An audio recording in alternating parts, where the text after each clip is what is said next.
we had a 3-hour meeting about the direction of this great organization. I couldn't stand and tell her. But the one thing that she had in me, somebody she could trust and loyal to her. And then I will be that as well. I've been talking to people walking here. We've been talking about next year, and I'm sitting there saying, I'm not going to be here. I was thinking about all those times, all guys who want me to mentor them or be a part of their lives, and I can't even do that. I had more fun on the other side than on this side, because now, tomorrow, I would have to affect somebody's livelihood in their life. And I thought about that. I said, that's not fun for me. That's not who I am. I want to go back having fun. I want to go back being who I was before taking on this job. I'm a free bird, and I've been handcuffed, and I don't like that. It's a difficult decision. You know, I cried before I came here. I'm about to cry now. But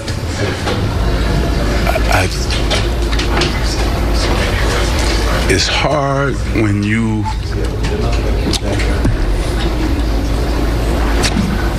love an organization the way I love this organization. It's hard when you love a person like I love Jeannie.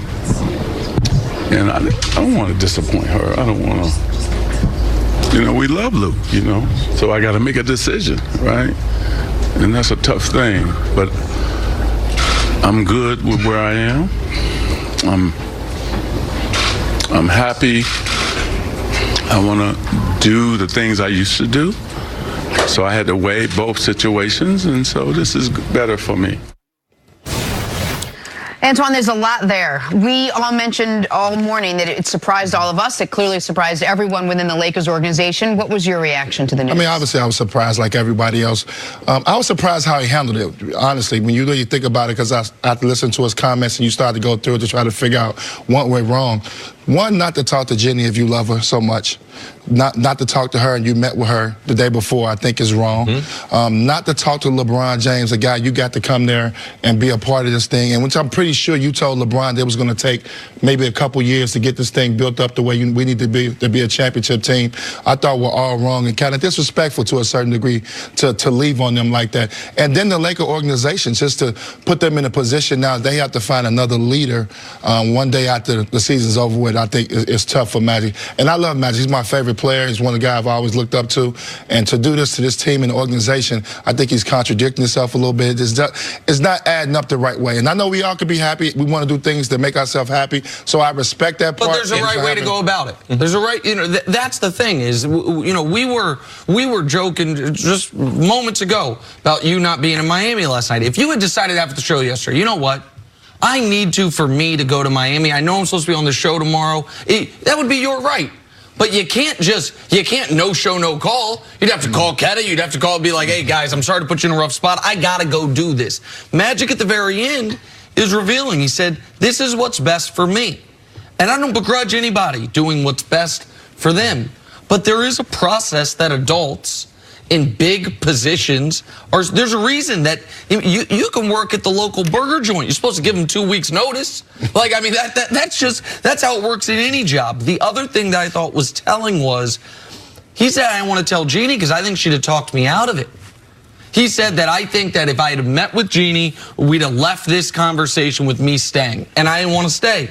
So you know what I mean? He filed the divorce papers and essentially left town. You know what I mean? We're not going to allow for reconciliation. And I don't think the Lakers necessarily will look back on this as a bad day.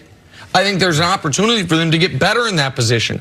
But right now, the team, what do the Los Angeles Lakers have other than LeBron James?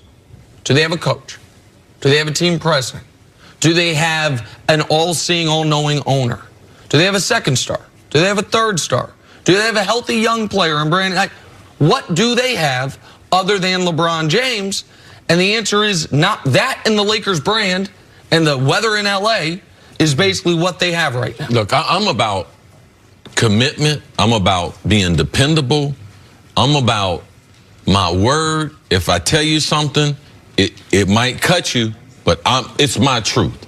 And I had a problem in my career because the coach said he couldn't depend on me. So I go out of my way at this stage of my life to make sure that I'm dependable, that even if I have to tell somebody something that they don't want to hear, I tell them the truth, and in my commitments to people, I don't overcommit myself. So with Magic, this is unexcusable to me, this part. Not talking to LeBron James after LeBron is going to make the last big move of his career, trusting that to you and the Lakers. He can say what he wants about Jenny Buss being a sister. Don't matter what you call me. It's a matter of how you treat me. When we were trying to get this show together, Nick and I had many meetings, and I told him, we just talked to his daughter and his wife on the way. Man, I'm committed to your family. I'm committed to going to New York and altering my life. Because yes, Magic, let me tell you something. Before I did this show, my life was a hell of a lot more flamboyant. A hell of a lot more fun than what I'm having now, getting up at 3 in the morning, reading the clippings and everything. Yeah, it's a grind. Life's typically more fun when you're not employed, but you can get away with it. But I made a commitment, though. And if something would happen, and I've been offered other things, and people talk to me about stuff, but I wouldn't do this without you and Jenna knowing exactly what I was going to do and the reasons why. Because I made a commitment not only to you guys as far as this show, but to your family and your kids and the things that you're trying to do. So Magic just saying, no, you just can't have a press conference and just leave people in limbo. LeBron James, Jenny Buss, the rest of that staff there. So for me, that was very, he's got a lot more class and has shown a lot more class than the way he went about that right there. I want to go back to what Nick said. I think the Lakers are still in a good position. I do agree with Magic when he said that. You got the best player in the world, LeBron James. I mean, it's the difference when you leaving, but you got the best player in the world who still got a lot left in the tank. So you got him. I disagree with you with Luke Walton. I think Luke Walton could be a coach for this team. He's been on the staff, which you got to think, he played with Kobe Bryant, so he's been around a superstar. He's obviously been around Phil Jackson, who's been a great coach who knows how to handle those championship teams. And he's been with Golden State. With those 3 guys. I know it's a small sample size of him coaching and you got 3 superstars, but he's been around there. Who are you going to bring in that's been around that LeBron is going to really respect, that their job is not already taken? Well, the obvious answer there is Ty Lue. But other than Ty Lue, not a lot of guys check that box. Right, so I don't think Luke Walton was the fault. If anybody, if you lose those, LeBron misses 18 games, Rondo misses his games, Kuzma, Ingram, you're going to lose in the Western Conference. The Western Conference is too tough. You got to play those teams 4 times. You're going to lose. So it's not Luke Walton's fault. He has some bad losses. I understand that. But you got to give the guy a legitimate chance with a healthy roster. The Luke Walton argument is, are you willing to allow him to learn on the job why you have the best player in the last quarter of it? So that's the thing. Do you have patience for him to grow as a coach? Because I don't believe Luke is an awful coach, but do I have a chance to be able to let it grow? And that's the question, and my answer to that would be no. What do you think Magic's biggest mistake was, looking back over the last chunk of time? I think when he took over, he should have obviously right away put his coach in play. I know it's very difficult to do. I know you want to respect Luke Walton, but you got to put your people in play. Regardless, if Rob Pelinka is your guy, then okay, you got to go. And Rob Pelinka wasn't his guy. That's what I'm saying. You got to put your people in play. That's one thing about it. If I'm gonna lose with my guys. And if we're not gonna be successful, it's gonna be with my guys. And Magic knew, or he maybe did not know, the responsibility of running the team. You got to go on the road.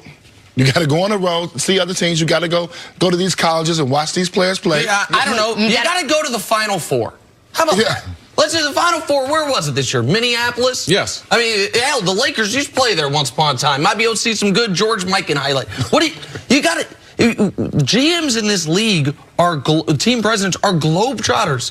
They're going to Spain. Where's Daryl Morey now? Greece. Right. Well, right now, I think he's in town. But we were talking earlier that I reached out to Daryl a few months ago, and he was in Spain checking on Sergio Llull, who they drafted 8 years ago. When I was criticizing the Rockets, Daryl Morey sat here and said, "Listen, I got a couple guys that people aren't talking about them now, but they fit our system for what we want to do."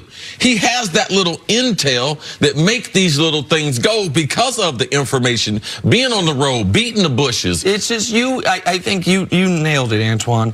I think he drastically underestimated the amount of work it takes to be effective in that role. It is different than team owner. It is different than face of a company. It is different. It is you have to run the business side of an organization while also running the basketball side of an organization. That's two full-time, high-level CEO type of jobs. It seems that there was a part of Magic Johnson that thought he could still play the role of Magic Johnson, but just as the face of the Lakers. I'll go out because it's me. I'll recruit a couple guys. I'll watch a couple games. Maybe I won't tamper as much, and that'll be it. And you're right. There was an obscene amount of work that came along with it that he saw in the end he didn't want to do. The first day when he went in the free agency, he went to LeBron's house by himself. So you knew Rob Pelinka wasn't this guy. You knew Luke Walton wasn't this guy. He basically let you know, look, I'm going to go in here, LeBron. It's my show. This is how we're going to do it. He didn't go in there with his other guys. I got recruited in college. When a team wants you, it's the owner, it's the GM, it's the head coach. You're getting phone calls from everybody. He ain't talked to Luke Walton until 3 weeks after he signed. So, you know, that wasn't his guy. We're going to break there. Antoine, stick around. Coming up, could Steph Curry's injury keep the Warriors from three-peating? We'll talk about that next on First Things First. Yeah.